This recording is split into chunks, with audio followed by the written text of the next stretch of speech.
Hey everybody, it's me, Noah Meehan, back on the Ark of Truth. And today, he has actually done it. After 20 plus years of the United States actually saying that we are going to place an embassy in Jerusalem, finally Trump has done it. Yesterday was the opening ceremony, and that was obviously a big deal. It was met by celebrations and, of course, by protests, but I will get into that later. This was definitely met by major celebration in terms of in the city of Jerusalem. But it wasn't like say on like the 4th of July sort of thing, but it was definitely very important. This has definitely solidified the friendship between Israel and the United States. And I think that this will actually be very permanent. In fact, if a U.S. president decided to relocate the embassy back to Tel Aviv, I think they're gonna be getting a fair amount of negative coverage from both Israel and the United States public. Just saying, I think this is here to stay.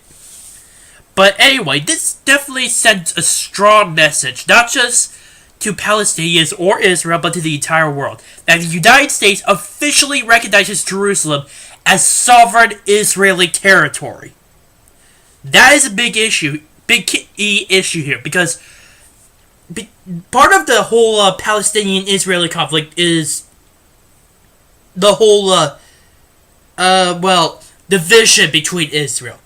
Because for Palestine, for them to create a state, they want to have East Jerusalem as their capital, while Israel still wants to have Jerusalem as their capital. So it's really very hard to make a claim for any of this. Now, the UN has tried to step in, trying to say that this is not neither country's capital, and it may just be proclaimed as such, but not officially.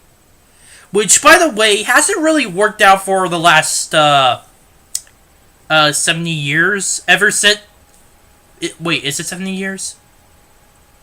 Maybe it was 70 years, because today is actually the Independence Day in Israel. Which, for any Israeli citizens out there, Happy Independence Day from the United States of America. Happy Independence Day. But, again, this signifies a strong change in approach. Because the UN has been basically kept their hands off of the issue of Jerusalem as the capital for either Palestine or Israel. Though, to be honest, that did not stop them from recognizing Palestine as a sovereign state. Which is really weird. The reason I say it's very weird is because of how much they want to keep peace, and yet it seems like they're doing it in a sort of biased manner, especially against Israel, to be honest. Especially after hearing a lot of negative coverage against the IDF, Israeli Defense Forces, and a lot of Israel from that area. And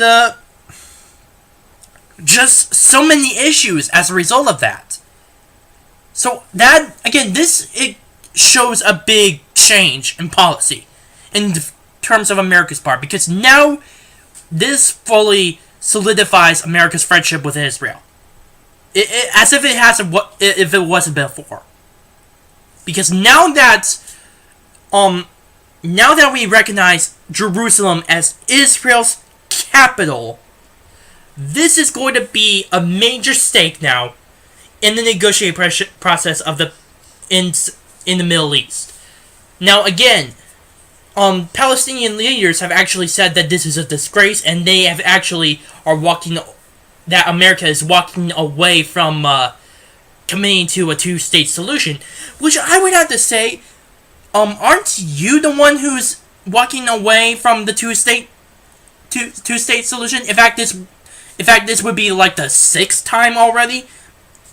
In fact, before the creation of Israel, there was there was another partitioning of the Palestinian Mandate while the British were still in control, where basically there was an agreement, at least on the Jewish side, with the Jews and the British, that there would be a small piece of land for the Jewish. Now, reluctantly, they decided to accept it, but the Arabs did not want any Jewish state, and this was part of the reason that there was an uprising. I don't recall what the uprising was, but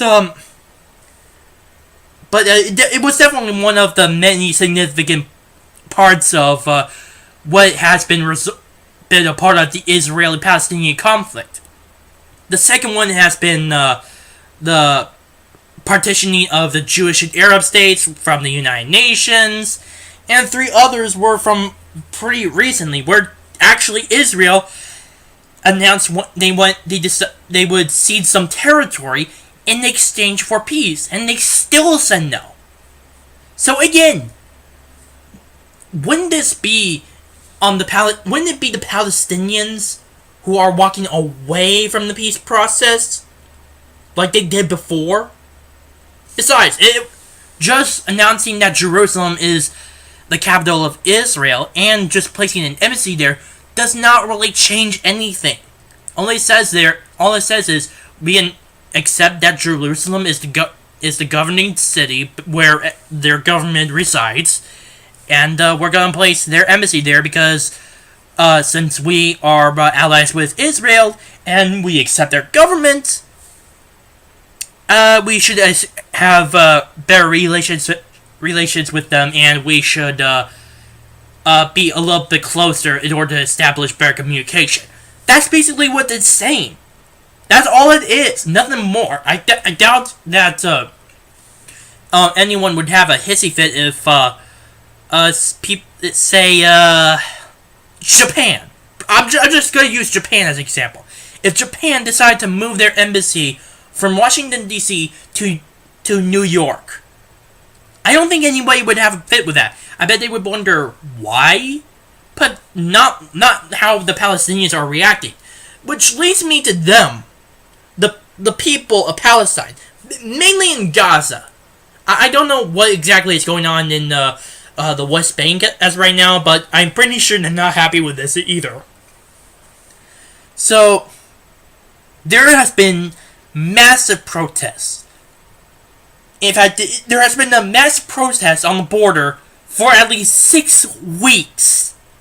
And there was I think today, this is when it should end. Because they know this as a great catastrophe because of the creation of the Jewish state. But again, they have made this a big protest, and then it started a riot as a result. And people have been trying to constantly go in across the border into Israel and into the Jewish villages that are near the border with Gaza. That has gone completely insane. That is how far these people are willing to go. And this is how far they definitely do not want to compromise. That's kind of why I'm thinking that part of the reason that that the whole Palestinian-Israeli conflict is mainly the fault of the Palestinians. While I agree that, although I'm a supporter of Israel, that Israel is not totally not totally blameless at all in this, Palestine has been slapping away any friendship of peace from Israel as a result. And they went so far as to declare infidadadas. I forgot what the hell that they're pronounced, but that is what they've actually committed 2 of those, and they've been in several wars with Israel. Hell, in Gaza back in 2014, they launched missiles into Israel. Hamas did. All because of just Israel denouncing the Islamic terrorism and increasing security measures, that sort of thing. But again, I think that this is more the fault of the Palestinians. because they're not willing to compromise. That's the problem here. Israel has been trying to compromise many times before. In fact, I think there was back in 2005, or was it 2006? There was a negotiation process with the Palestinian Liberation Organization, where Israel would cede territory in the West Bank and the Gaza Strip, and as an extra bonus, would give them East Jerusalem as their capital.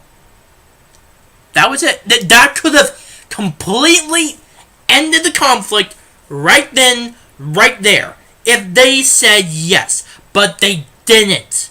They could have been given that easily, and yet they decided no. That's why I think this is mainly the fault of the Palestinians. Now, you can disagree with me all you want. I would love to debate you, but that is definitely my viewpoint. Right now, I don't think this is going to change anything except just solidify our standing in terms of support with Israel. Even gets with the international community, especially with how much they denounce Israel many times instead of actual dictatorships. I don't think that this is going to really change anything. People are going to have a hissy fit, but this is going to be the status quo, no matter what. In fact, it's going to be change. In fact, there is not going to be a change in territory as a result. Just a proclamation and an embassy movement change. That's about it. Nothing more, nothing less.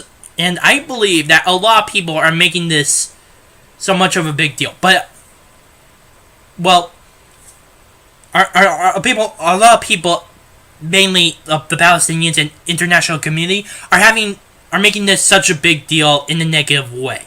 But in fact, I believe it's still a positive, especially from my perspective, as a supporter for Israel and an American citizen. Especially after we've promised many times before that we were going to move the embassy to Jerusalem, and it's been like 20 years since that has actually happened. So I'm actually really glad that Trump has actually fulfilled his promise and moved the embassy toward there. I think this just solidifies him in the United States, and then it shows America's standing in the Middle East as well as the world. That is why I think this move is meant to be. My name is Noah Meehan on the Arc of Truth. Please post your comments down below, share this video, and subscribe to this channel. Bye.